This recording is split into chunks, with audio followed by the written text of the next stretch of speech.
Hello guys, welcome back my 5 number blog. তো আমার 5 number ব্লগে সবাইকে স্বাগতম। আজকের ব্লগটি হচ্ছে খুব ইন্টারেস্টিং, খুব ধামাক্কা। থাম্বনেল দেখে বুঝে গেছো আজকে ভিডিওটা কতটুকু ধামাক্কা হতে যাচ্ছে। তো আমি একটা মেয়েকে ভালোবাসি, 8 মাস ধরে তার সাথে রিলেশন করি, কোনোদিন তাকে দেখিনি। আজকে প্রথম তার সাথে দেখা করতে চাইতেছি। আমরা এখন সাফারি পার্কে দেখা করব। তো আমি এখন রেডি হয়ে যাইতেছি, আমার জন্য তারা ওয়েট করতেছে। তো এখন আমার রেডি হওয়া শেষ, ওরা সাফারি পার্কে আমার জন্য ওয়েট করতেছে। তো বারবার অনেক ফোন দিতেছে, তো তাড়াতাড়ি যাইতে হবে। তো লেটস গো, স্টার্ট নাও।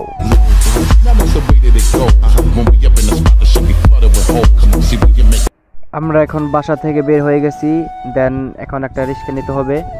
তো আমরা এখন রিক্সা পেয়ে গেছি। আমরা এখান থেকে যাব কোনাবাড়ি। তো রিক্সাওয়ালা আমাদের কোনাবাড়ি নামাই দিছে। দেন এখন কোনাবাড়ি থেকে যাব গাজীপুর চৌরাস্তা।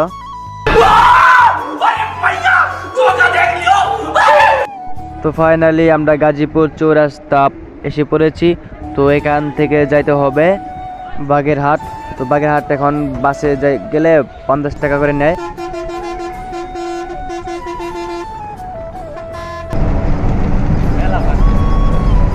দেন আমরা এখন এসে পড়েছি বাগেরহাট।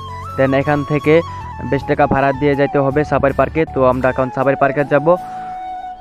আর আমি খুব নার্ভাস ফিল করতেছি, কারণ একটা মেয়ের সাথে দেখা করতে যেতেছি, কোনোদিন তাকে দেখিনি। আমরা প্রায় সাফারি পার্কের কাছাকাছি এসে পড়েছি। আর এসে দেখি তারা আমার জন্য ওয়েট করতেছে। তো এখন ওরা ভাড়া দিতেছে।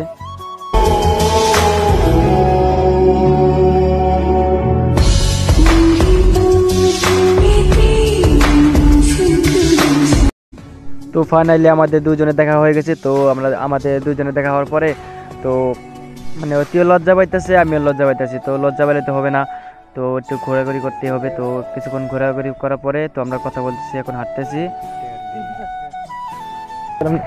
जान तकाओ।